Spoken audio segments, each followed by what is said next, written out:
An African proverb says, "The child who is not embraced by the village will burn it down to feel the warmth." What time in your life have you been closest to starting the fire? 1. I didn't grow up with the best family. There was a long period of time when there was constant fighting, and things often went too far. I didn't feel safe in many different ways. It all culminated at a point when I was 17, disowned, and about to get kicked out. But my vindictive, defensive actions in the past made my mother know that kicking me out wasn't a good idea. I know the only reason I could have a roof over my head was because my mom isn't a citizen, and she knew I would have reported her for the crime of child abuse, which would have put her residency in jeopardy. So, I had to threaten to burn the village to feel the warmth of safety. 2. I had a coworker at a non-commission-based retail job who would repeatedly sabotage my sales so she could get a lot of credit apps and a high GSP. She would overhear my pitch for cards and then lie to the customer so they would apply. I would have to rectify what she said while she hovered over me. She did many other questionable things, and I reported her multiple times, as did my coworkers. Now, one time I got lucky. An 18-year-old kid came in to buy the most expensive desktop we have on display, $2,500. She saw me do this sale, but I needed a manager to approve a tiny discount. But my radio was dead. The coworker watched me the entire time, so I asked if she'd call for the manager. She is stone cold and ignores me. I go for the manager. She prints out paperwork on the computer and tries to sell it to him. When I returned, she yelled at me in front of the customer to give her the sale because she worked too. I ignored her and didn't give her the sale. When I reported this, as did the customer, he was mortified.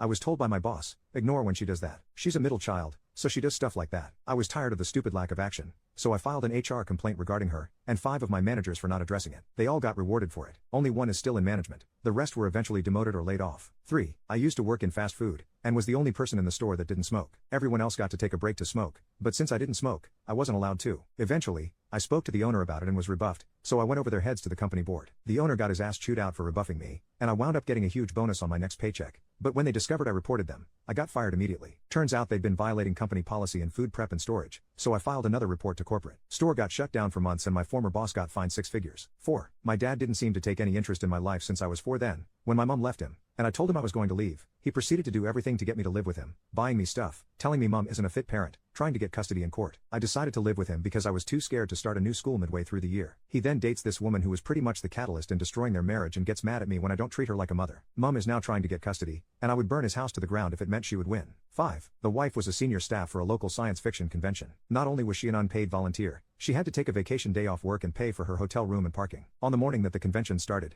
she was setting up the first of the 3 rooms she was responsible for: manual labor, moving tables, setting up shelves, and loading them with stuff. And somebody came in, took her ID badge off her desk, and brought it to the convention's lost and found. Convention LF lady told the wife that lost badges have a $5 fee to get them back. The wife looked at the badge, looked at her, and said, "Keep it. I'm going home. Have a nice convention." The wife was about 25 feet down the hall when the LF lady caught up to her and returned her badge. 6. Oh man. Middle school for me. I was heavily bullied at school, mentally and physically. I wasn't getting any support at home or felt like I was. I was not in a good place then. I had so many negative thoughts of hurting others and myself. I did it up in a psych ward, and man, those places are terrible. I didn't get any help but only learned to bottle my poop up more. 7. Moved to a new town and started going to a new church when dad got cancer. Went to church and told the pastor to try and get advice. Pastor announced this to the convocation and told everyone that some lady's horse was sick. Watched the entire convocation console this lady about her sick horse. The convocation was in tears about some sick horse while my dad was dying. No one said a word to my family. Never been to church since. 8. When I had been bullied constantly in 7th grade by 3 different kids/groups of kids and the school showed so little interest in helping me. I was physically bullied, verbally mocked, humiliated in front of the other kids, and I was batted. When I finally took my mom's advice to make a scene the next time someone started throwing things at me, I did it. We were outside that day for PE while we were all sitting in lines at the start of class. A kid next to me started throwing pebbles at me. I ignored it for a moment, and when he kept going,